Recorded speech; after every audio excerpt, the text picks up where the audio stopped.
Great. So I'm also just gonna share the flyer for Archie. So hi everyone. With you in the room is Archie Stapleton. He is both an amazing academic, coach, and just general person all around. I've known him for less than 3 months now, but he's proven to be one of the most intelligent people you'll meet. He has a master's from Harvard, and he has founded an amazing institute that is redefining debate for students all over the world, Europe, Canada, America, and now even Africa as well. He's teaching us to debate in a way that is not strictly propose and oppose, but a way that helps us critically think and question the norm as well. It will also be the first time that African students are participating in this tournament. And I'm very glad to have him in our corner to just explain the concept to you and answer any questions that you might have. With that, I'm going to turn it over to Archie. Thank you very much. Very good. Okay, so nice to meet you all. I want to race around the room and do some introductions so that I know a little bit about you. Um, let's just do your name. I'll do my best with pronunciation and your age, what city you're in. Maybe you're all in the same city. I'll find that out. And whether you have debate or philosophy experience or background up to this point. Let's do that. So, Hiba. Okay, so first of all, hello. I hope you're doing good. So my name is Hiba Al-Mukhtari. My age is 16 years old. I'm from a city called Tangier. And my debate experience is I was in debate club in the middle school and in the high school. I was the leader of the debate club in the high school and just a member in the middle school. Fantastic. Okay, cool. And am I right to think that some of you have been doing prep already for this tournament? You've done a few hours if you with Coach Tavita. Yeah. Good. Can you Awesome. repeat the question, please? Just you have done some prep for this tournament already, right? You've been Yes, through four of the cases. yes. Fantastic. Okay, really good to meet you. Oh, I also want to know your favorite subject at school. Sorry, one further thing. The subject is the history. Oh, awesome. Yeah. Okay, Salma. Hello, everyone. Hope you're doing great. So my name is Salma Mzian, and I'm 17 years old. I'm a high school senior at High Tech Zahra School in Rabat, and my favorite school subjects are both mathematics and philosophy. As for debate experience, the first time I started debating was in October when I joined the Debate Association. But before October of 2025, I didn't have any debate experience whatsoever. Awesome. Okay, cool. Good to meet you, Salma. Did you say your favorite subject? Yes, it was philosophy and mathematics. You do philosophy? You actually have a class? Yes, we have a class from, I think, sophomore year of high school till senior year, and it's my favorite class ever. Yeah. And is this like an international school or something? Or Yeah, it's actually all students in Morocco. I'm a scientific student, but we get yeah. to study philosophy from like sophomore year of high school till senior year. Oh I my God. hated philosophy last year, but I love it now. Cool. Super cool. Okay. Gali. Gali. Hello everyone, my name is Ghalib Al Qaid. I'm 15. I'm 15 and I study at Al Jabr High School in Casablanca. My favorite subject, I have almost 3 years now debating experience. I've been debating since like spring of 2024. And I'm also interested in, I already did a model MUNs. I did model MUNs just a couple weeks ago. That was my first. And my favorite subjects at school are mathematics and la- the next year we're gonna start philosophy. So I'm really excited about it. Super cool. Good to meet you. Okay. Yusra. Yeah, hi, my name is Yusra. I live in Casablanca. I'm 16, and my favorite subject at school is probably English literature. Super good. Favorite book To Kill a at the moment? Mockingbird. Oh, honestly, totally same. What an Yeah. unbelievable book. Okay, Yeah. Aisha, it's probably the eighth time I've. Go ahead. Yeah. Hi, my name is Aisha. I am a sophomore in high school in Casablanca. I'm 16 years old and I've been debating for 2 years now. I mean, 3 years if we count 2026, but it's just started. Mhm, And my favorite subject at school is math and mhm. economics. I like economics. Nice. And the debate experience, is that in British parliamentary or world schools? World schools format, and I've Yeah, been doing model MUNs too. epic. Okay. Yiyun. So hello everyone. Hello, sorry. My name is Yoon Young, and I just turned 17 today. And Happy so, birthday. yeah, thank you. I live in Casablanca, and I just started debating the July, August 2025. Mhm. And I love math and economics. Awesome. Cool. There are a couple of economic cases. There are often cases that relate to economics, at least a little bit, in these tournaments. The one happening this Saturday, I don't know, I think some people are doing that one as Yeah, well. I'm You are? doing, yeah. Okay. Yeah, obviously the Airbnb case and the Google tax one are both econ founded, so that's really good. Nice. Okay. We've had, oh, the order got messed up, but I think we're up to Hiba. No, we've done. Oh yeah. So I don't think Hamza went yet. Say that again. So I do not think that Hamza went yet. No, no, I know, but well, yes. Okay, Hamza, go for it. So my name is Hamza Razi. I'm 14. I live in Rabat. Um, my favorite subject in school is math, and I've been doing debate for almost 2 years. 2 years. Nice. Okay. Oh, sorry. Yeah, of course, I've got Hiba right here. Well, we've already done. Okay, great. That's everyone, yeah. And okay, I've been introduced. So, yeah, Not I yet, was born in Archie. England. Sorry Oh, to interrupt thanks. you. Okay. Yeah, so we have the student from Oh, Nigeria that I mentioned.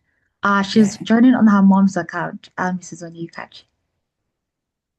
okay. Yeah. Can you introduce yourself? Is the name correct on your screen? Is it on your Onyekachi or? Yes. Okay, are you there?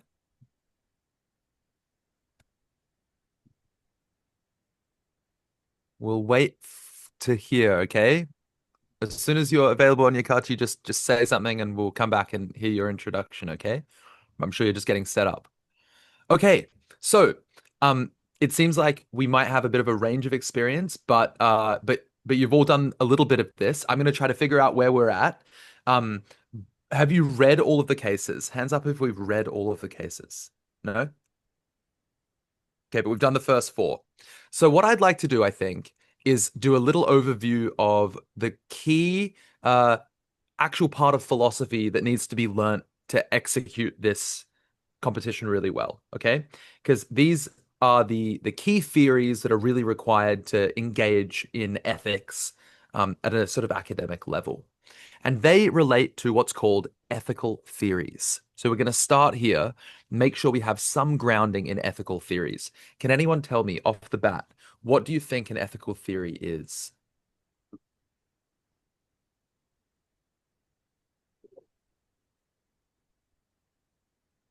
A theory that's maybe related to the ethics and morality of a situation. Yeah, related to is correct. And the specific way in which it's related is that it is a theory that tries to answer the question, what makes an action right or wrong? Okay, so we all agree that so many actions are going to be right or wrong in some way, but the question is, what exactly is the feature of an action that makes it right or wrong? Okay, now the way to answer that question is disputed, and different people have different ideas about it, obviously, right? And so I'm going to teach you some of the main approaches to answering that question in the Western philosophical tradition. the first major way to answer this question uh, is called consequentialism. Okay, I'm sure I've misspelled that, but no, consequentialism. It's good. This says that the rightness or wrongness of an action is based on the effect or the consequences of that come from it, right? So there's an extremely famous ethical theory of this sort that you probably have heard of, I'm guessing, if you've been in debate. It starts with a U. Does anyone know what it might be? It's a really long word. Utilitarianism. Beautiful. Exactly. Utilitarianism. So what is utilitarianism? Ali? It's related to the consequentialism, and it's like if I had to explain it, it's more of a less strict form of it. I don't know how to explain it. It's just less strict and more flexible. I don't know. It's not that flexible, I would say. Here, let me give you the definition. So, utilitarianism is an ethical theory that says an action is right if and only if it maximizes utility, and utility equals happiness. Okay? So, this is an ethical theory where it just says that the right thing to do is the thing that makes most people happy or maximizes net utility in the world. Yeah? That's pretty straightforward. I think you guys, naturally approach questions like this all the time, especially in debating. So this is a very normal way to approach ethical dilemmas. Now, before we go on, I'm going to give you the more theoretical side to these ethical theories. Because actually, for every ethical theory, there are two key elements. Okay? Every ethical theory has two key parts. So we need to analyze these for each of them. Number one is a theory of the good. Now, the theory of the good in an ethical theory gives a definition of what is intrinsically good. And so there's a distinction here, okay? A distinction between what's intrinsically good and what's instrumentally good.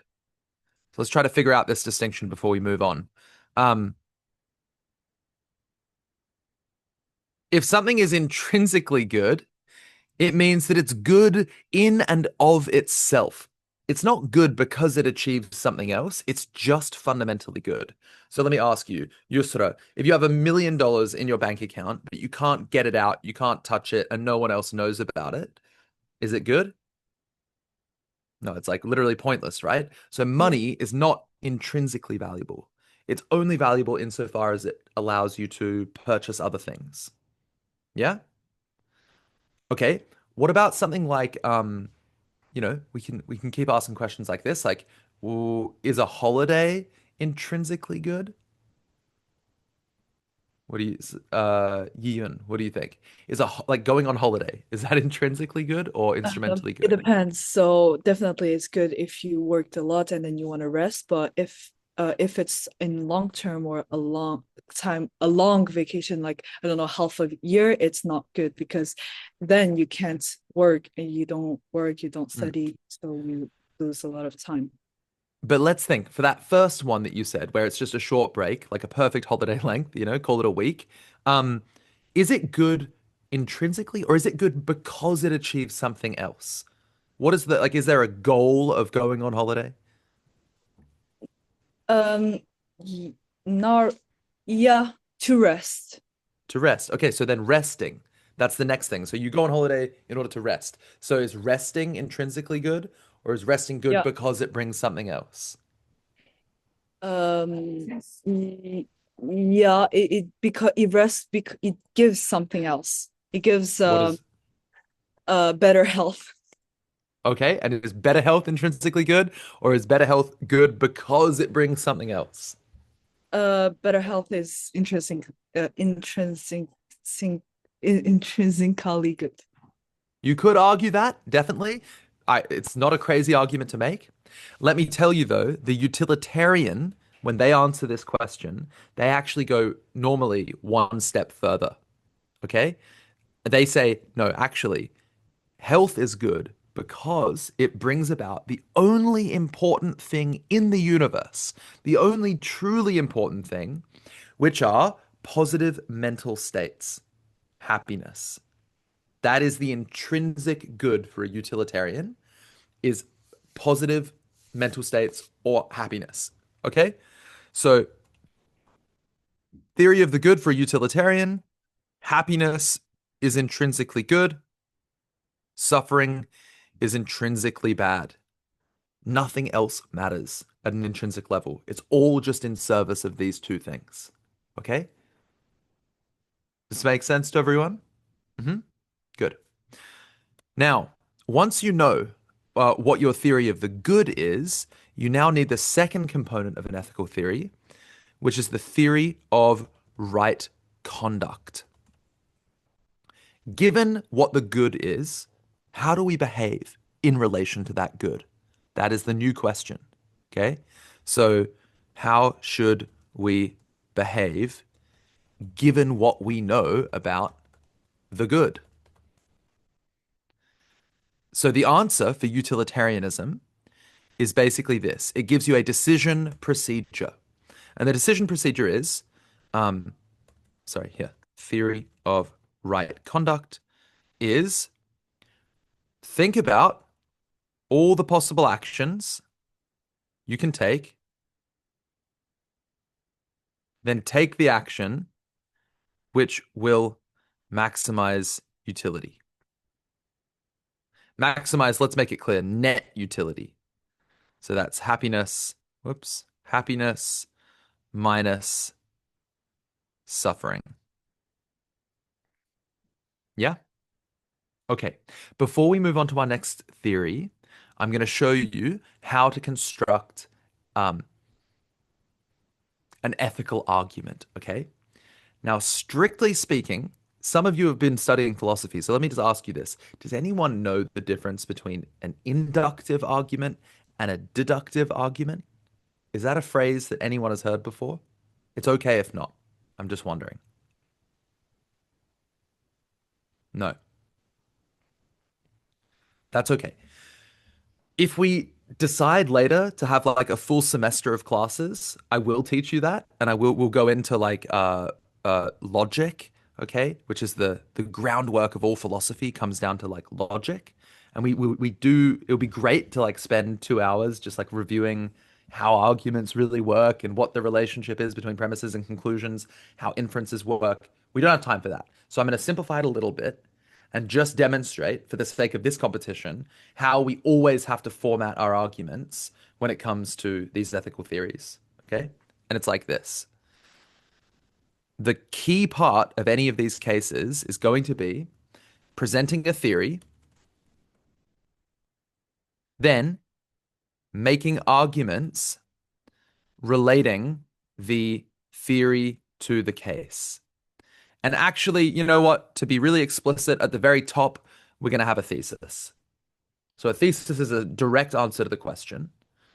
The theory is going to be something like utilitarianism, where we present the theory of the good and the theory of right conduct. And then the arguments are going to be how the theory relates to the case to derive your conclusion. So let's pick an example.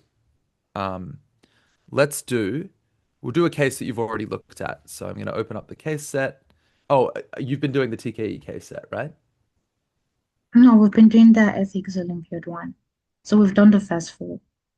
Okay. Oh, even though, okay, but there are kids in here who are going to the TKE one. Have they been looking at Yes, those cases at all?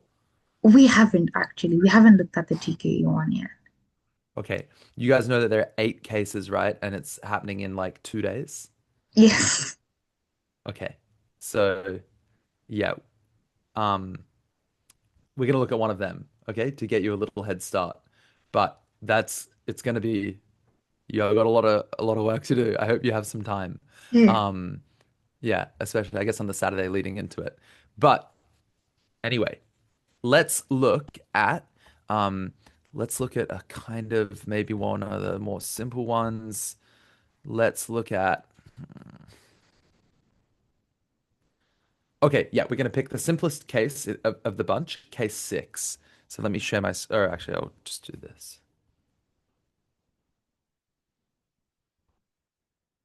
Okay, so this is case 6. It's called speed limiters. We're going to quickly read through it and then think about how to make arguments in relation to it. In 2025, the ability to keep cars within posted speed limits is not hypothetical. Intelligent Speed Assistance, ISA, which reads speed limits via cameras/map data and warns or gently resists further acceleration, has been mandatory and driver overridable on all new cars sold in the EU since July 2024. The policy deliberately balances harm reduction with driver control. US cities have tested ISA in the real world. New York City's pilot on municipal vehicles, evaluated with the US DOT Volper Center, found a 64% reduction in time spent speeding, especially on higher speed roads. The city is scaling ISA to 2,100 fleet vehicles now. Yet, speeding remains a major killer in the United States. 11,775 deaths in 2023, that's 29% of all traffic fatalities, has speed as a key component. That's more than 32 deaths per day tied to exceeding limits or going too fast for conditions. Policymakers clearly accept some safety mandates. The US has finalized a rule requiring automatic emergency braking, AEB, on nearly all new light vehicles by 2029, aimed at preventing or mitigating crashes when drivers fail to brake. Automakers have challenged the rule, but it remains a landmark harm reduction mandate. If we can build cars that politely keep speed legal and strong evidence shows lives are saved, why do we continue to sell mass market vehicles designed to easily and routinely break the law? Supporters argue that it's irresponsible to permit the sale of products that can so easily break the law when prevention methods are available. On the other hand, many drivers worry that limiters will misread temporary signs or laggy maps, creating awkward or unsafe moments, like when you need extra throttle to merge or pass. People also dislike the idea of a car second guessing them, seeing it as paternalistic. That means like a father, but in a bad way, okay? And an erosion of personal responsibility and skill. Privacy is a big concern too. If the system logs your location, speed, and overrides, folks fear insurers, employers, or police could eventually access it. Finally, rural and professional drivers often feel city design rules don't fit their realities. Long distances, inconsistent signage, and time sensitive work. That's the case. Should we have speed limiters in cars? Is going to be the main question that we discuss. And in fact, it's worth noting whenever we begin a case discussion, the question we should come up with is pretty much like the most straightforward version of the question that you can think of. So, is it right, basically, is the simplest version. So, should we require speed limiters in cars? Okay.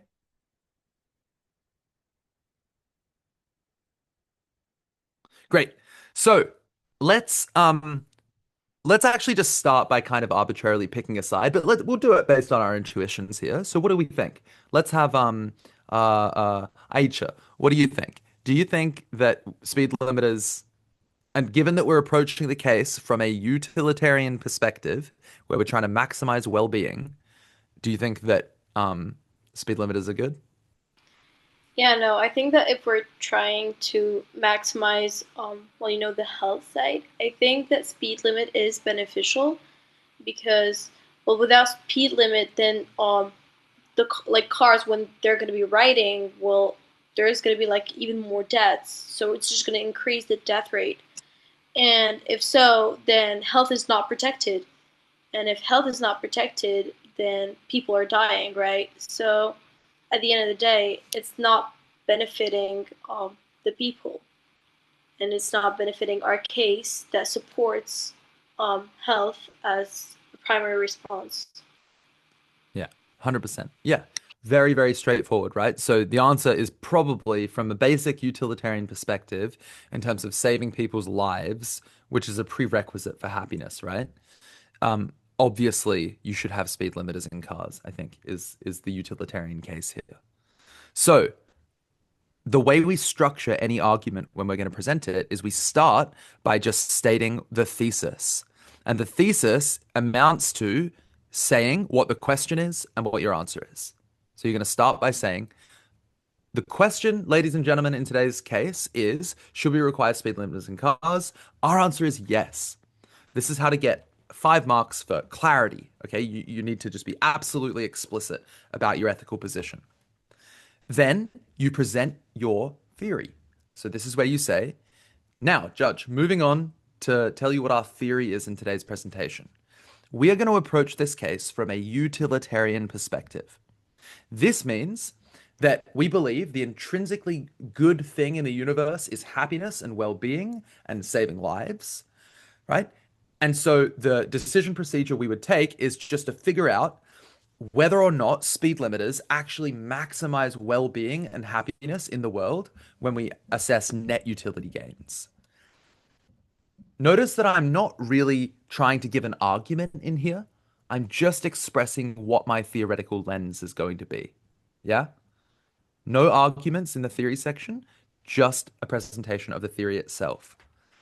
Then you go on and you make arguments. Now, obviously, if your case is, yes, it's right, we should have speed limiters, and utilitarianism is true, then you need to demonstrate clearly that having speed limiters will maximize utility. Very obviously, right? So then you go through and you're going to give arguments about why speed limiters are going to save lives and protect people. And I think it's pretty straightforward.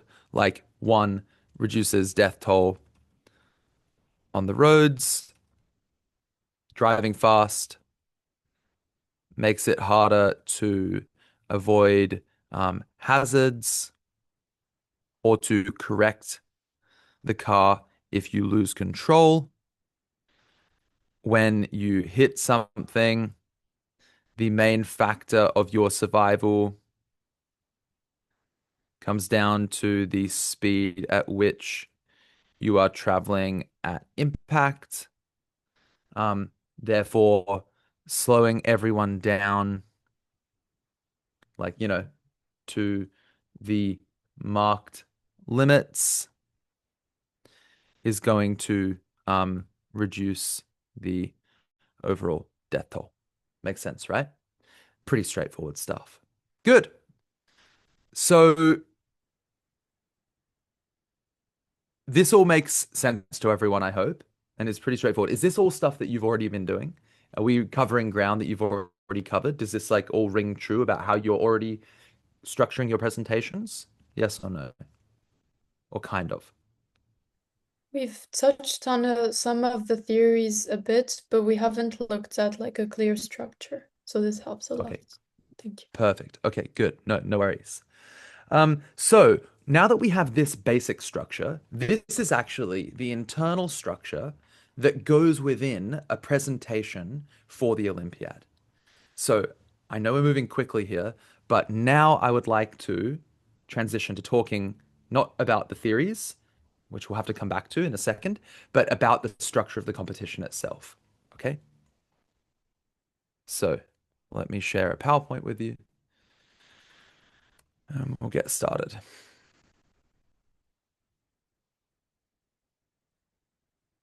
Also, let me make sure that this is saved. Davida, you're saving this, right? Yeah. Yes, I'm about to right Can now. you save this screen? Yeah, awesome, because I'm Okay. about to stop sharing. I think it might. I mean, it's already recording, so I think it's probably fine. And it says saved here, but okay, I'm gonna stop sharing. Here we go. So here is my classic how to do well at an Olympiad PowerPoint, which is actually, I think we do have a video up with most of this content in it. So we're going to do this pretty quickly. I want you to stop me if you have any questions at any point, okay? We're going to talk about the outline of a round. We'll talk about the judging criteria, briefly note taking, how to do the presentation, and then we'll probably more or less stop there, but perhaps we'll practice giving a presentation at that point, and then we'll do the commentary and responses at the end. This is what a match format looks like. So I assume you've looked at this a little bit, but basically you get into a room, there's going to be two teams and a judge and moderator. There's going to be a coin toss, and if you win the coin toss, you get to decide whether you're team A or team B. No benefit to that. It's just who goes first presenting.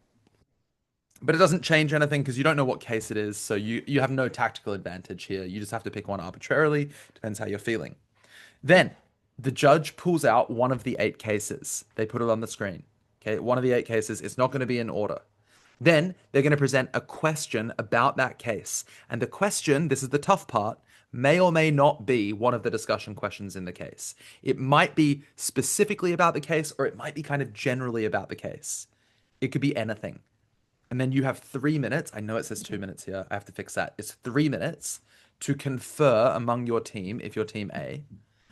And then you have a 5-minute presentation where anyone can speak. Okay? Anyone can speak during the presentation section. Like all of you could speak. Normally, multiple people do speak. Then team B gets 1 minute to confer with one another. And then team B gives 3 minutes of commentary to team A. And I'll say this now, but we'll come back to this idea. The commentary section is not rebuttal. It's not debate rebuttal. It can be any type of comment that is useful and productive and helpful at driving forward the ethical conversation with team A. Okay? We'll come and talk about exactly what that can entail later. Team A then gets 1 minute to confer again with each other and then gives a 3-minute response. And then we get to my favorite part of the Olympiad, okay? By far.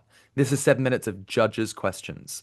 So guys, at this tournament on the weekend, for instance, the head of the Harvard Ethics Bowl team is going to be there. So you're going to be asked questions by like the training director for the Harvard Ethics Bowl team. And he's going to ask you questions. And I'll be honest, it's not going to be easy, which is the point. That is the point.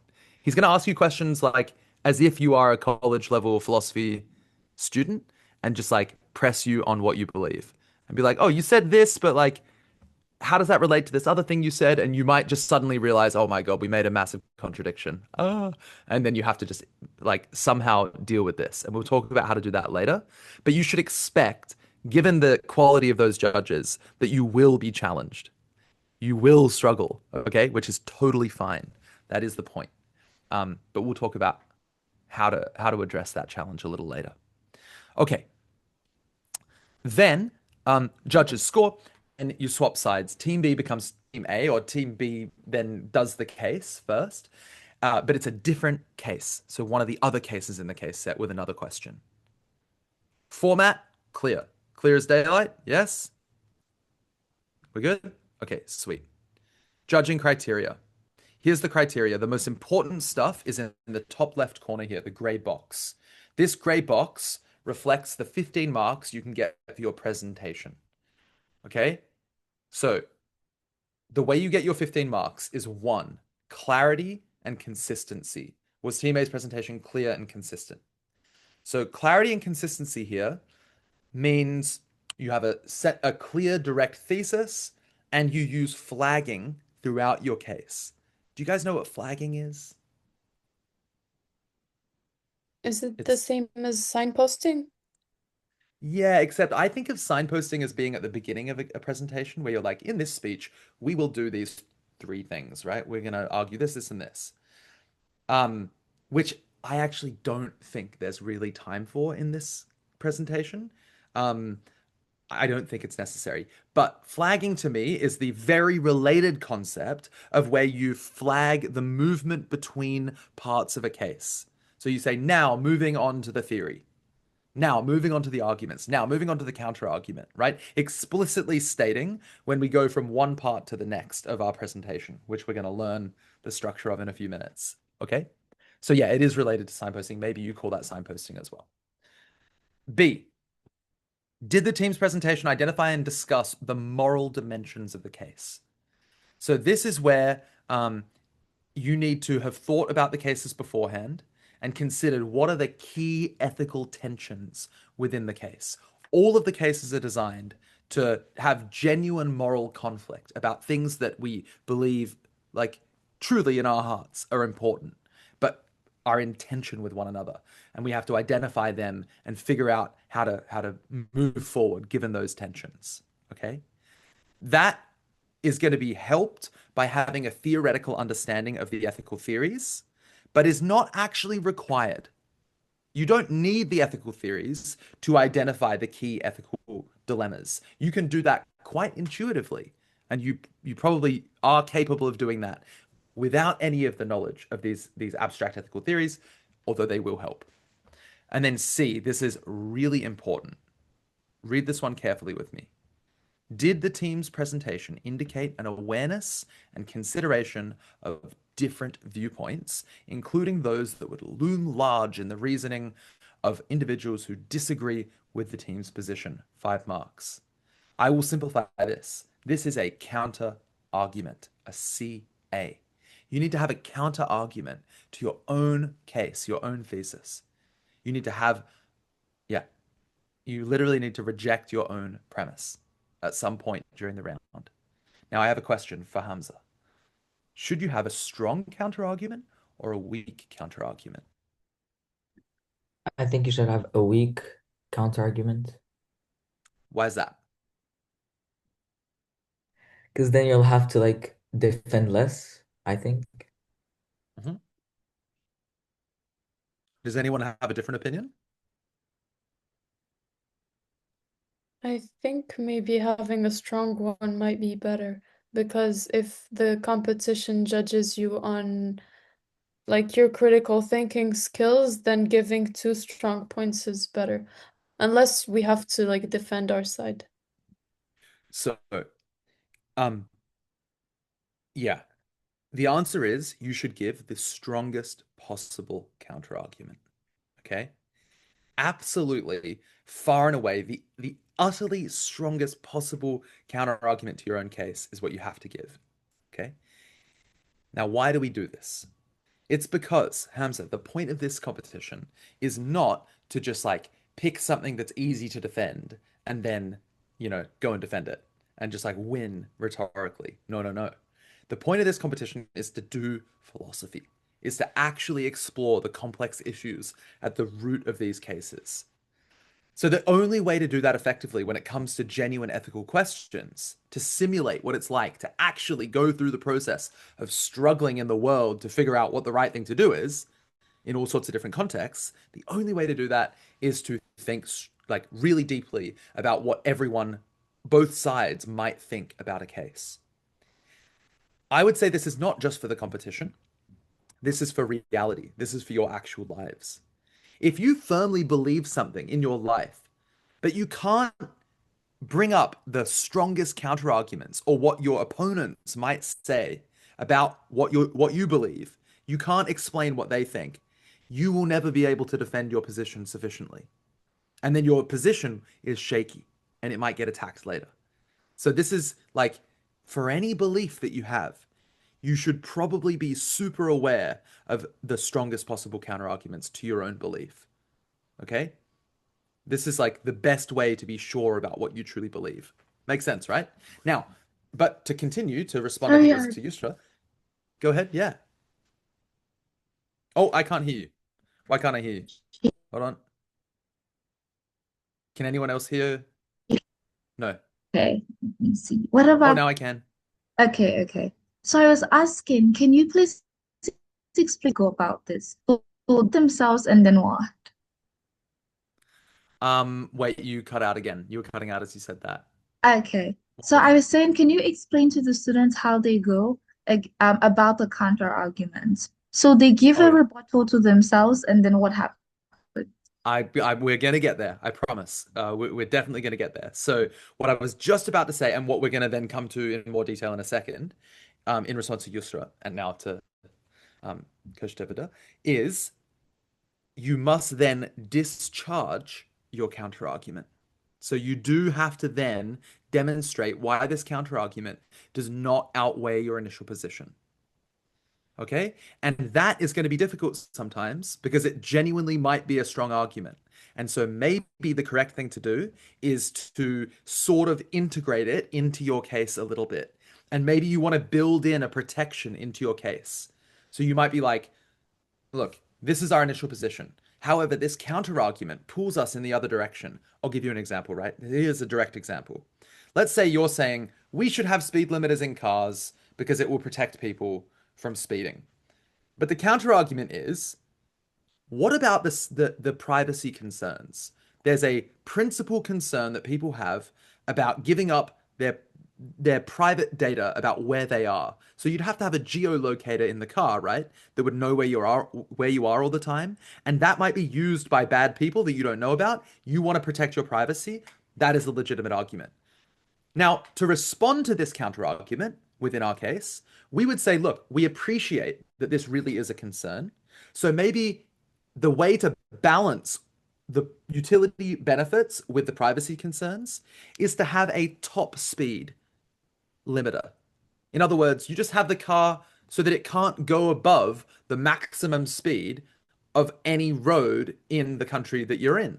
So if the maximum speed in the US is 100 or 80 miles an hour, 120 kilometers, just don't build cars that go faster than that. Like, why do we have cars that can go 200 kilometers an hour? That doesn't make sense. So maybe that is the way to balance these two, two things that are in tension with one another. Does that make sense? So that's one way to approach like how to deal with a strong counter argument.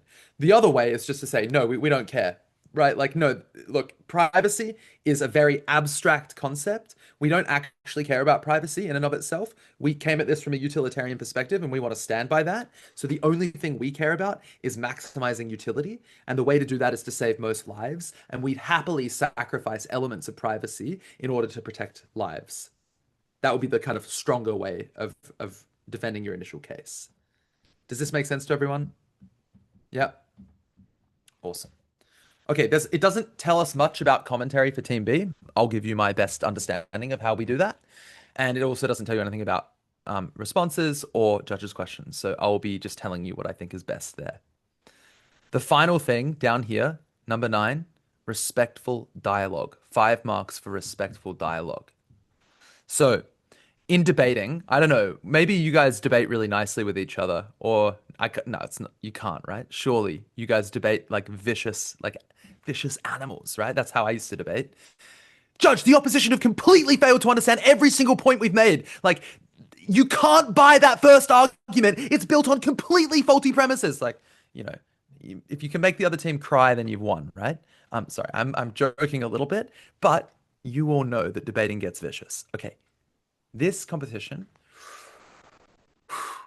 no, nothing like that. Nothing like that at any point.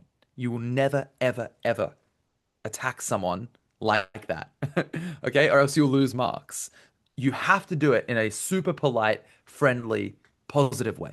You're like, even if what you're actually doing is destroying their case and you're demonstrating a complete contradiction in their argument, and you're like, look, you've said something that's totally contradictory. You don't phrase it like that. You say, thank you so much, Team A, for that really, really interesting case. So we wondered whether you'd considered the possibility that there might be a tension between two things that you said during your presentation. So at the beginning, you came out with this ethical theory that was like utilitarianism, but then the argument you gave below seemed to be more founded on deontological principles. We'll come back to learning what that is.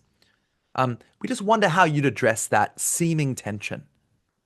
You hear how what I'm really saying is like, you guys have a theory and an argument that are not coherent at all, but I've done it in a way that just sounds super polite and like I'm trying to help Team A, because that is fundamentally what I'm trying to do. Okay? This is why, as you're about to see, we start every case by saying, thank you so much, Team B and judges, for joining us for this really interesting discussion. Okay, cool. So politeness is paramount in this tournament. We're going to skip flowing for now. Yes, Yusra, hit me. In the beginning of this PowerPoint, you told us that Team A would be speaking for 5 minutes. But how would that work with the structure that you showed us? Would it be like each person taking one of the steps or using multiple of those? How would that work?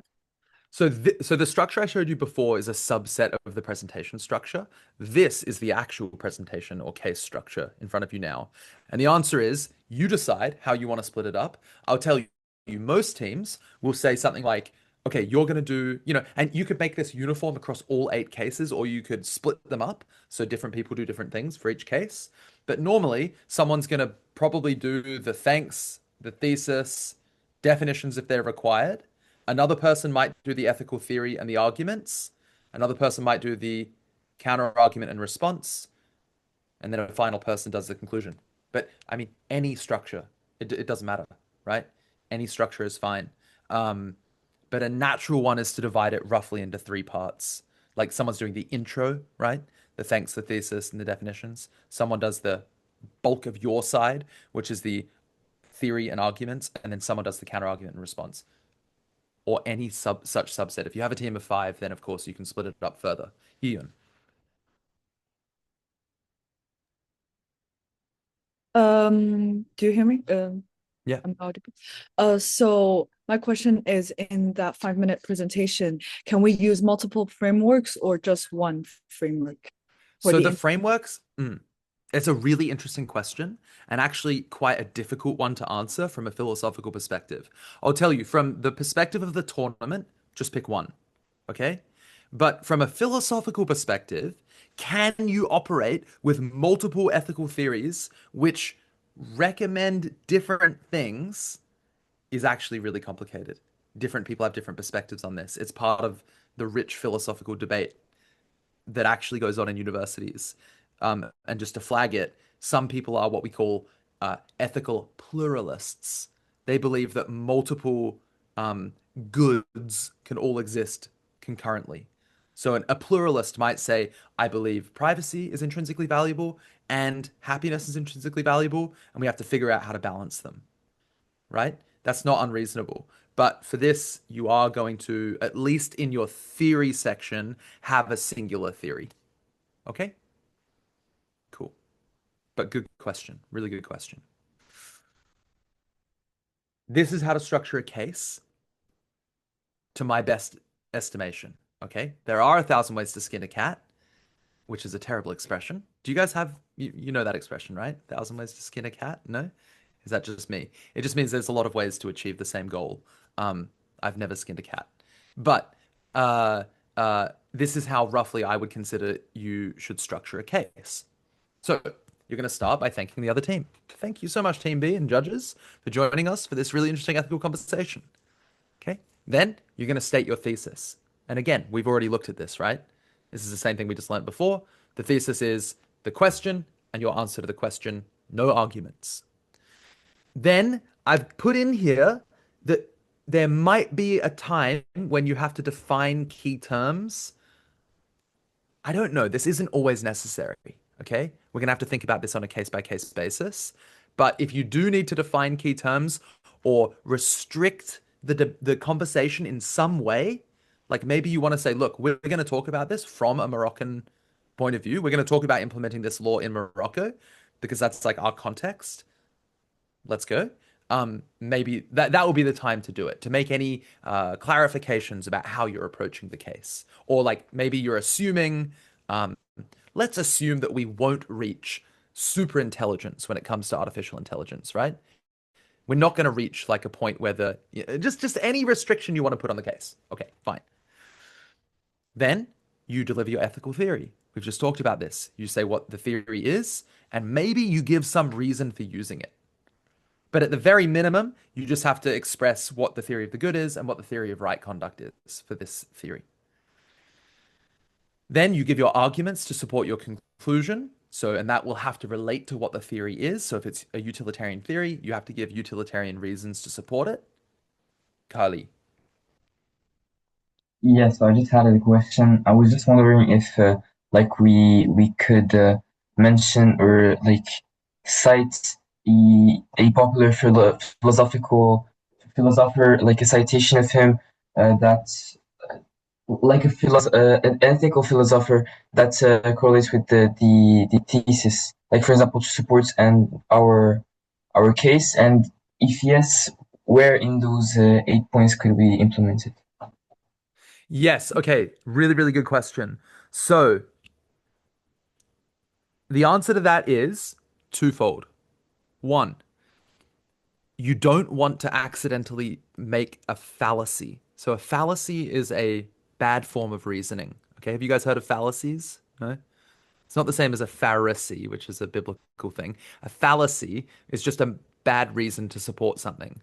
So, one of the classic fallacies, like bad types of argument, is ad hominem. It's called against the man. This is just an example, right? So, if you say to me, "Oh, you shouldn't smoke cigarettes," and I go, "Well, okay, but I'm not talking to you actually. Imagine I'm talking to my brother and he says to me, Archie, you shouldn't smoke cigarettes. And I go, well, you got a stupid haircut, right? It's like, what? That's not a response. Like, what are you talking about? That's just attacking the person who's giving you the argument, right? Or maybe I say, but you smoke cigarettes, right? Again, not a response to the argument. It's an attack on the man. So that's a fallacy in thinking, right? Now, another fallacy is an appeal to authority. So, oh, you shouldn't do that because Pope Francis says so. You shouldn't do that because Immanuel Kant says so. That is not a good argument, right? Fundamentally. Sometimes you rely on this for scientific stuff and like lots of things. I mean, bridge building. I'm not going to be the one to say that like, oh no, we should build bridges differently because I don't trust authority. That's not what I'm saying. But a simple argument of like, well, he says it, so it must be right, doesn't work. However, if there is a theorist and they have an ethical theory that you want to use, and you want to name the guy or the person or the origin of the theory, and you also explain what the theory is in detail, that's fine. So one of the things I'm going to teach you, provided we have time, what's the time? Yeah, we're going to struggle, but like, yeah, I will teach this to you. There is a very famous ethical philosopher called Immanuel Kant. He's a 18th century German philosopher, okay? And he has a theory called Kantian deontology. He's like one of the most famous proponents of a branch of ethical thinking that we're going to talk about later. And that's Kantian deontology. In that case, yeah, of course you want to name him because it's his theory, but only in the context where you're then going to express the theory in more detail. You're not assuming, you're doing it to help everyone understand where you're coming from, not because you think that naming the philosopher is going to help you win the argument, because it's not. You would do just as well by just expressing the idea and skipping the reference to the guy. Okay? But when it comes to Kantian deontology, especially, it really is his theory, so it kind of makes sense. Same with if you're going to do utilitarianism, it's not crazy to be like John Stuart Mill wrote in his original book, like utilitarianism, blah, blah, blah. Like this is, his view. It's a good question. Did you have something in mind when you said that? Yeah, for example, we could probably um like cite a citation maybe of Kant if we're adopting a deontology framework, for example, and like they can't counterattack the citation of a famous philosopher because I mean Ah, it's hard. now careful, because it sounds like what you're saying is my argument will gain strength by referencing a philosopher. No, because remember, there are very famous, powerful utilitarian philosophers, and utilitarianism and deontology like direct opposition to one another, right? But I mean, you know that there are like heaps and heaps of famous utilitarian philosophers out there, like Peter Singer, for instance. So, it's like having, maybe it's not, I don't know what Pokemon really are, but isn't it like just like slapping down a Pokemon card and being like, no, that's a stupid analogy. Sorry. My point is that like it's not going to help you win to just name these philosophers. And yet, no, like anyone can object to Kant. As if we have time to go into the theory in detail, you will realize that there's lots of avenues for criticizing Immanuel Kant. I mean, he thinks that you should never lie under any circumstance, right? Like, isn't that kind of crazy in and of itself? Don't you think that there are some times when lying might be absolutely necessary to save lives or something? Right? He doesn't care about happiness. He cares about only following absolute moral duties. Is that really how we want to approach ethics? Like, So just be careful. The idea that it's Immanuel Kant, he's a big thinker, therefore he's unassailable, is false. Okay, great question. Okay, where are we? So, oh, Yusra, go ahead. Yeah. Yeah, I wanted to ask because earlier you mentioned that presenting a theory is preferable but not mandatory. I wanted to ask whether like it kind of comes with a bias towards the judges if we like don't give a theory or if we do give a theory but don't execute it correctly. Ah, it's also such a good question. Yeah, it's worse. It's worse if you come without any theoretical structure. hmm And this is because of the nature of it's not because we just love philosophers because we're philosophers, I promise. It's because of the nature of logic, really, like, and building what we call deductively valid arguments. Oh, you guys are asking such good questions, but the answers to them are so complex and long. Um, I'm gonna do it. Okay, look at this. So a deductively valid argument. Deductive. So all arguments, I'm going to do this so quickly, it's going to make your head spin. All right, here we go.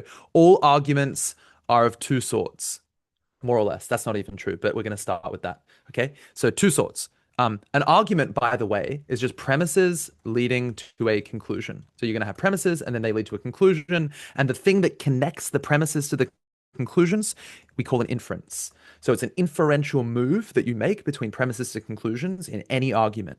There are two types of inferences, and therefore two types of arguments. One is inductive, and the other is deductive.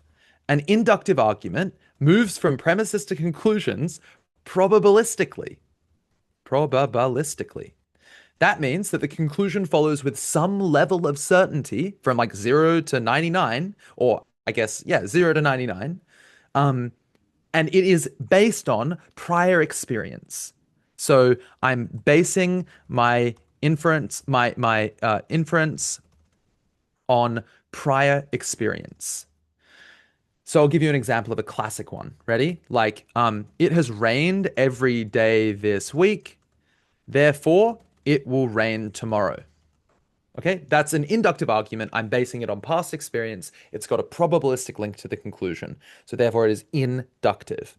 What is the strength of this argument? Heba, what do you think? Like from 0 to 100, how likely is it that it's going to rain tomorrow if it rained every day this week? I would like to say whether it's such a hard thing to like know if it's gonna rain, but we're gonna say 80%. I mean, maybe, right? It could be lower than Yeah. that. I don't know. Like it depends where you are. It depends what weather normally does there. It depends if you're in the monsoon season, whatever. Oh, But like sometimes you might say it's 80%. Sometimes you might say that is like a 20% probability that it's like impossible to know, right? Or maybe it's 1% if the you see? So it's not a great argument in terms of the link, the inference. It's like a pretty weak inference. But what about this inferential move? The sun has risen in the wait, where does it rise? In the east, right? Yeah, in the east every day of recorded time. Therefore, it will rise in the east tomorrow. Pretty good, right? I mean, the strength of my experience and the number of things I've seen that guide me to this conclusion is so high, but it's not strictly necessary, is it? Some crazy astronomical event could happen that prevents the sun from rising at all tomorrow, right? Theoretically. Very unlikely, but theoretically possible. Okay? So, a deductive argument, on the other hand, is an argument that is constructed, an argument constructed such that if the premises are true, then the conclusion follows necessarily with 100% certainty. If the premises are true, then the conclusion is true. This is a deductively valid argument. Let me show you one. Premise one, Socrates, ancient Greek famous philosopher, is a man. Premise two, all men are mortal. Therefore, what's my conclusion, guys? Socrates is immortal. Socrates is mortal. Will you admit that if the first two premises are true, then the conclusion is true with 100% certainty? Yes. Yes. If it's true that Socrates is a man, if it's true that all men are mortal, then it is 100% true that Socrates is mortal. Now, you could reject one of the premises, you can push back on them. although these ones are true, obviously, but you could push back on them. But if the premises are true, then the conclusion follows absolutely. You can see why, if you're making an argument, it is quite nice to have a deductive structure. You agree? Like having a deductively valid argument is a really good way to approach building strong cases. So look at this. Look at this argument. An action is right if and only if, that's IFF, if and only if. It's like an important part of philosophy, but we're not going to go into it. It's called a biconditional. An action is right if and only if it maximizes utility, speed limiters maximize utility. Therefore, what? It is right. Right. Yeah. Speed limiters are right or good or ethical. Yes? This is the style, this is why we structure the thing as we structure it.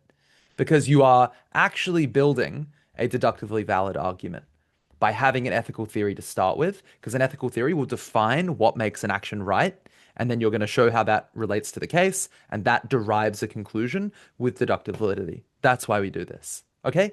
Cool. Any questions about this? Yeah? All right. That was worth it. I swear that was Sorry. worth it.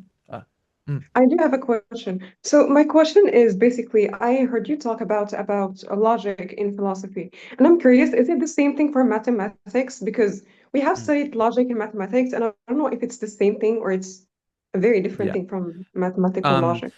so I'll be perfectly honest, I have not studied mathematical logic, all right? But tell me this. No, I really haven't.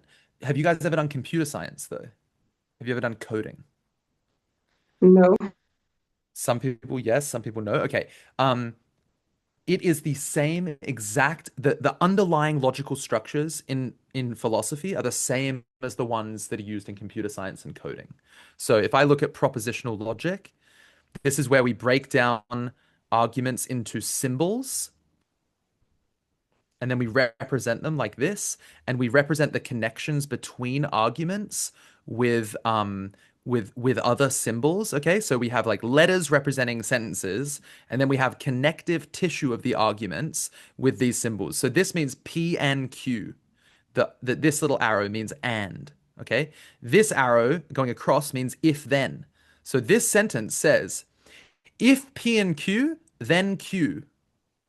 All right. And then, you have negations, you have that's the biconditional. So this says no, I'm not going to try to read this. I'm really bad at this, by the way. This is the thing I struggled most with when I studied philosophy. The other guy, Zach, when you meet him eventually, he's the one who like he did philosophy of math for he's going to come and answer that question later, okay? Um, but the answer is I don't know about philosophy. It is all related in the sense that it's like first principles. It's first principles. It's building systems with like presumed axioms, and then you build up from there. Yes, it's all related. Okay. And the original philosophers are all mathematicians and they're all scientists. So Aristotle, like famously scientist, astronomer, mathematician. There are Arabic guys of this exact ilk, like these incredible Arabic philosophers. I was at a No, that's too far afield. No, I'm gonna just start going off. We're going back to the topic. Any other questions about this though? Hopefully, last one on bring us back to the center of the bullseye. Go ahead, Gali. Not really a question. I know you don't have time, but I just wanted to check if, like in the deductive arguments, if we want to check if that argument is true, we could also like go from the conclusion and end up in the first premise. For example, like Socrates is mortal, then all men are mortal, therefore Socrates is a man. It does seem to go that way as well. Yes, yes, yes. Very good. Yeah. And then there's probably some formal rule that like explains why that's true. There definitely is. Okay. There's a whole world of studying logic that you guys will come to, especially if you like math. 100%. Okay, okay. Back to this. So we're up to the argument section. We've presented our theory. We know why we're doing theories now. And then we give our arguments to support our conclusion. Then we give our counter argument. And this is where stuff gets really fun and difficult. So when you give your counter argument is going to be one of two types. It's going to be either from within the ethical theory or outside of the ethical theory. So you're going to either give a counter argument about the arguments or about the theory, basically, is how it works. So think of it this way. If you give a utilitarian theory, you give utilitarian arguments, you theoretically could give a counter argument that's like, hold on, maybe it doesn't maximize utility. Maybe driving cars faster actually makes people so much happier and have so much more fun that it outweighs the 15,000 people a year who die from car crashes because of it. I don't think that's a very good argument, but you can see that you could do something like that. And then you discharge it. So the final thing is to discharge. You say, but actually, that's not true for these reasons. The other one would be to say, let's approach this from a different ethical perspective. And that is more often than not a more interesting approach. So you come in and you say, okay, now moving on to a counter argument. We've approached this case from a utilitarian lens, but some people would probably come at this from a virtue ethics perspective, or a Rawlsian justice perspective, or a deontological perspective. And they would say, we believe in a principled right to privacy. This is what the one example I gave earlier, right? And this right to privacy is violated by using speed limiters because they require geolocators in cars, which can be used by other organizations in a mischievous way. Yeah, so that's bringing in a different ethical theory to react to your case. Does it make sense? Yes, and we've only learnt one theory, but sounds like you guys have some understanding of the other ones. Okay, everyone get a pen and paper out. I'm going to do a full presentation, and then I'm going to teach you how to do the commentary.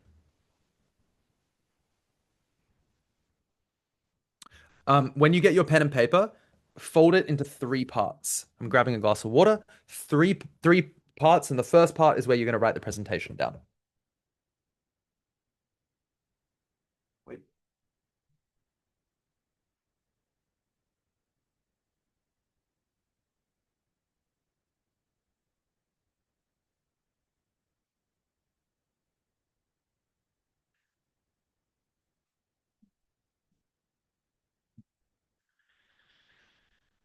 Okay.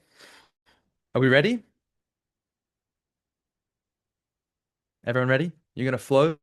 Flowing is taking notes during a presentation. It's 5 minutes. Here we go. Is anyone not ready? Is the question I'm going to ask. Okay. Thank you so much, Team B and judges, for joining us for this really interesting ethical conversation. So let's get straight onto the thesis.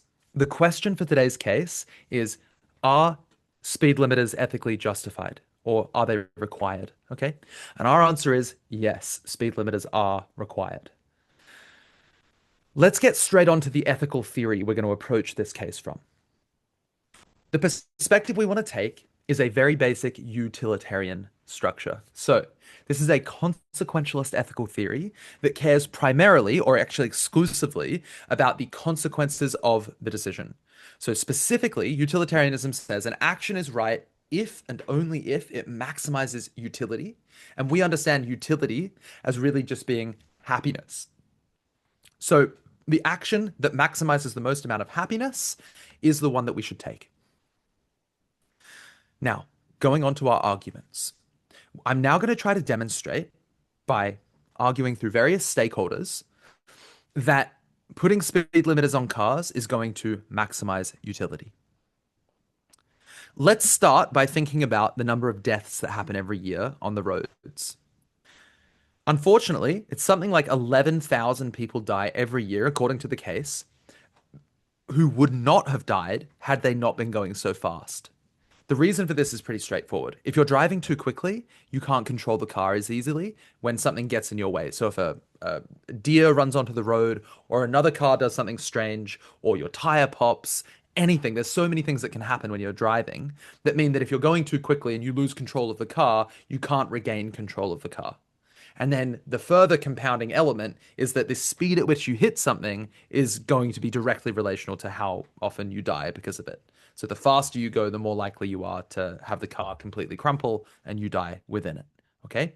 So all of that shows us that if you had speed limiters that restricted the top speed of a car or restricted it to be the actual correct speed limit of the area that you're in, this would minimize the number of road fatalities that happen every year. And I want to add here that death is one of the most important things to try to avoid from a utilitarian perspective. So when you're weighing between things, you have to take death as being one of the most critical things to try to avoid because it's irreversible and it prevents any future happiness and you cause a huge amount of suffering to the people around you. So if the father of a family dies because of speed, or for any reason, right, or the mother, like this is going to have irreparable harm to the entire family. Okay? It's just going to be a terrible thing. So for all those reasons, I think it's quite clear that limiting those deaths on the road through speed limiters is going to probably maximize utility. However, there are obviously counter arguments to this position. And so let's deliver one of these counter arguments. One counter from a print perspective, maybe we could call it a deontological perspective, and it's to say that there are other things that matter, including privacy. So this is true. Privacy really is something that people do take seriously. I think a good example of this is if someone says, I don't want you to read my diary, even if reading their diary would allow you to get them an amazing birthday present, right? You still shouldn't do it. Even if it would maximize utility, reading their diary, get an amazing present, maximizes utility, you still wouldn't do it because it violates a principle of privacy, okay? This is a persuasive argument because it applies to the case. Of course, some people will say, if you put a speed limiter in my car, you have to have a geolocator. You have a geolocator, you're tracking my movements. I don't want you, the government, some company, anyone to track my movements on a daily basis. It just violates my privacy. Okay, we're going to try to discharge this argument. We think that while we do, on balance, think privacy does matter and we should care about it, there are times and places for privacy, and this is not one of them. So where you are on the road just doesn't matter that much compared to 12, 13,000 people dying every year. We would rather give up that amount of privacy, that amount of freedom, for the sake of saving lives. And that's because, like, that privacy is really not as important as just being alive. Being alive is far more valuable than any amount of privacy that you can have. Okay, so what have we done in this case as a conclusion? We've demonstrated that from a utilitarian perspective, we would maximize utility by having speed limiters in cars. We've given you a counter argument from deontology, but we've discharged it. And we really look forward to hearing Team B's commentary. Thank you. Okay? Good. So, what did I say? Who wants to take me through every section? Try to do it in as much clarity as possible. Salma put her hand up first. So do we need to say the exact examples that you used, or is it just the structure of your speech? As much detail as possible. Okay, so you started your speech by thanking the judges and the other teams and being happy for being there. Second, you stated your thesis and you flagged your presentation was had a lot of flagging. So you stated your thesis, which is basically the question that you're answering, and your team's answer to that question. Second, you gave the framework that you're going to adopt. What is the answer? Tell me the actual content as well. Oh yeah. So the question is, should we adopt speed limiters? And the answer is yes, we should adopt the speed limiters. Then we have you basically presented the framework, which was utilitarianism, and you gave an explanation of what utilitarianism is. You basically broke it down for people in a very simple way. Then after that, you said, well, basically in utilitarianism, you talked about how the best arguments and the best decision is that maximizes utility, and you spoke about it a little more. Then you talked about arguments, and you said that because we adopted the utilitarianism framework, and we know that that is something that cannot be reversed, for example, that doesn't cause happiness, and so therefore we should adopt speed limiters to basically preserve this happiness and this utility. And you went on to give some arguments and some examples, and then you gave counter arguments. And you said that some people will say that they really value privacy, but your discharge to that counter argument was that privacy is not as important as, for example, having like someone really close to you, death, or like for death, for example. So your answer was basically that privacy is important, yes, but it's not as important as losing a life. Then you went on to having a conclusion, which basically summarizes what you did during your whole speeches, your points, etc. And lastly, you said that you look forward to the other team's response. Very nice. Very nice indeed. There's one tiny thing that I bet you got, but one additional point. When I gave my counter argument, I gave it quite a lot of oomph, didn't I? Like I spent some time on it. I spent like 45 seconds expressing it. Do you Yeah. remember my example to demonstrate that privacy is important? I think you talked about that, wasn't it? No? No, the privacy one, I came up with another parallel example where I was like, look, even in this case where you could maximize utility, you wouldn't do it because you care about privacy. We all care about it. I think Gali had his hand up for Yeah. this. Yeah, the example was the diary. Like where Yeah. you said if I read your diary, even if it's for like getting you a very nice birthday present, you still shouldn't read my diary. Yeah. Because we value privacy as an intrinsic principle beyond simply utility maximization. Bellissimo. Perfect. Really, really good. Well done, guys. Yeah. Awesome. Super impressive. Okay, now you have to do commentary on my presentation. So here's what you do in the commentary section. Ready? The commentary, here are your tips. Is 3 minutes long. I don't actually care about the time limit for this one, okay? But the basic structure is this. You thank the first team, as always. You're going to thank me profusely. I'm not doing that for my benefit, I swear. I'm doing it for yours. You say, thank you so much, Team A, for your wonderful presentation. Then, for each point that you want to raise, it has to be in direct relationship to something that I said in my presentation. So that's why you have to summarize a point that I made before you respond to it. So you've got to say, we thought your first point was really interesting, where in your theory section, you argued for utilitarianism because blah, blah, blah. We wondered whether you'd considered, and then you present some response to what I said, okay? And here are the things that you can do as responses. There are so many, so many. One, like I said earlier, you could point out contradictions within my case. So if I, made some contradiction for some reason, of course I didn't, but if I had, you could point that out very politely. You can ask for clarifications. You can say, look, we really like that first argument, but we wondered whether you could just clarify what you meant by this particular point, right? Next, you could obviously point out a potential counter argument to my case. So you could say, look, your first argument was this, but have you considered that maybe you actually don't maximize utility because blah, blah, blah? Or have you considered approaching this case from another ethical perspective? And they would argue blah, blah, blah, blah, blah. Yeah, just direct counter arguments to my case. That's possible as well. Another strange thing that you can do that's very different to regular debate is you can do a strengthening of my argument. You can say, look, we thought your presentation of that first argument was really good, but what about this example that actually strengthens your case?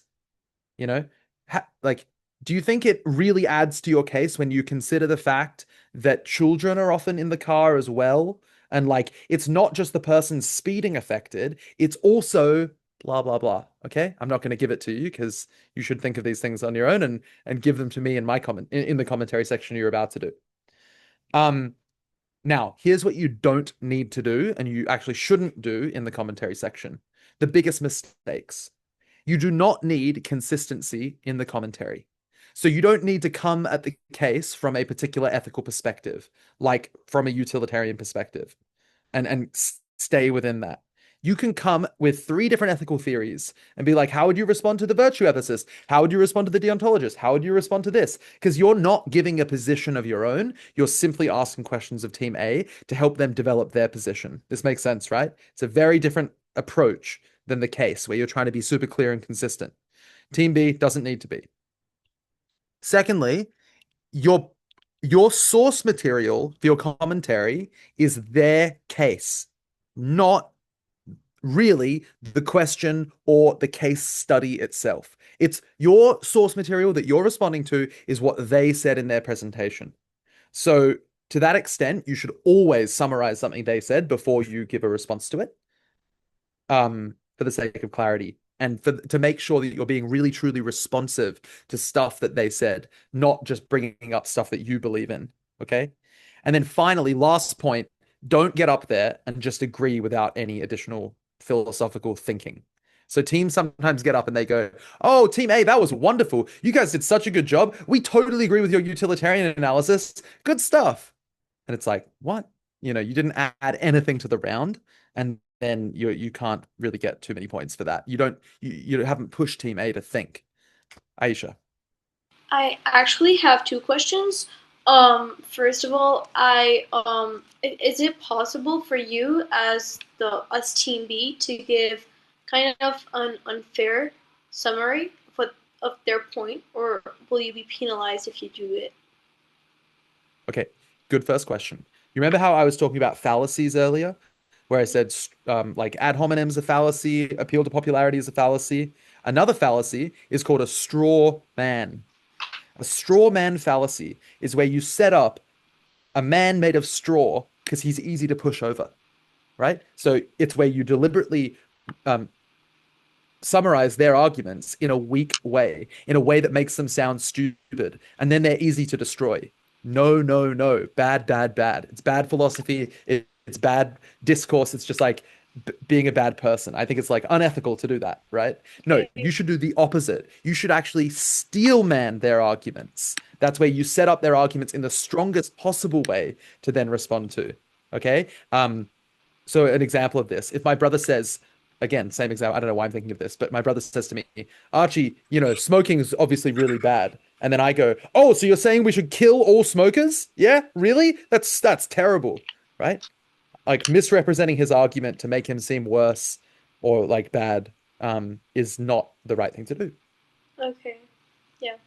And can you also like bring up fake data, or is that not Fake data or real yeah, data? fake data? Because I mean, you don't have access to internet during the competition, do you? So, You, mm, oh, yeah. you do? Well, I mean, you're going to be on your computers. There's nothing in the rules that explicitly says, I don't think we've got anything that says you can't. But you don't want to. Don't be looking up stuff during rounds. Definitely not. You have enough data in the cases themselves. So there's a lot of information in the cases that you can take as true. If you want to do research before you get there to get stuff, that's fine as well, to contribute. But honestly, but definitely don't make up data. Don't be like, well, no, actually, only two people die every year because of speeding. That would be a terrible, terrible thing to do, right? Unethical and also not good for your argument. Um, you what you can do though, because this is philosophy, right? You can set up hypotheticals. So you can phrase it explicitly as a hypothetical. You can be like, look, we'd be really interested to figure out your perspective here. If it were the case that, and then, there are lots of cases, so I'll pick one. If it were the case that um, this doctor going to India to do her research, this is one of the other cases, actually did solve the problem of anxiety in neuroatypical people, then would your position change? Because your whole case relied on the idea that it wouldn't work. But if it did work and it saved like hundreds of thousands of people from feeling anxious, would that change your perspective? You see, I don't have to make something up and say, oh, it will work. I can just say, if it did work, how would you feel about that? And that itself is a legitimate philosophical move. Okay, cool. Okay, I think you guys have enough material now to think about some commentary. Yeah? All right. What is the team? Are you guys one team going to the thing this Saturday and also to the European Ethics Olympiad? Is that correct? Or am I confused? Yeah, so they have one team going to the competition this Saturday and two teams going to the ethics Olympiad. Okay. So I'm gonna split you into two teams for this though. No, I'm gonna keep you as one team. Can I be made host so that I can use breakout rooms? Sure thing. Oh, Yusra, you have a question? Yeah, one last one. You mentioned that there would be a coin flip, and then there would be one case where Team A speaks first, and the Mhm. second case where Team B speaks first. Is that the only round, or are there multiple rounds of this structure? That's one heat. We call that whole thing a heat, where Team A goes first, Team B goes second, and then you go all the way through. That's a heat, and there are four heats. So Okay. therefore, there are 8 rounds. You present 4 times and you comment 4 times.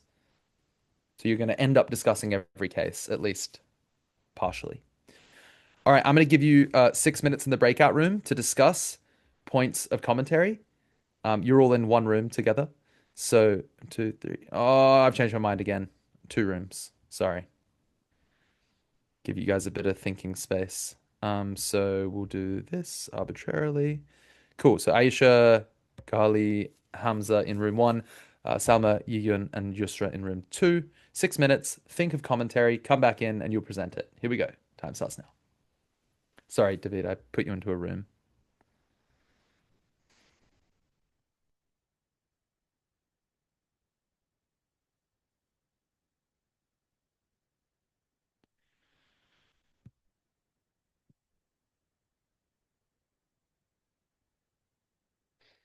Salma, are you here still? Oh yeah, No, sorry. So, I actually just wanted to say that yeah. I really need to leave. I mean, I need to leave after the first hour, and I was Okay, really scared that it's going to sound disrespectful, so I didn't know how to say it. it's all good. I'm Thank really you. sorry. I'm really sorry. You don't have to be sorry at all. Thank you so much. See you. Thank you so much. Yeah, of course. Bye bye. Bye. Could you actually just make me leave the meeting because I just have a Yeah. problem and my There phone you go. just can't unlock if that's possible. Thank you so much. See Thank you, you. coach. Yeah, yeah. Cool. Can we pause recording for a second? Sure.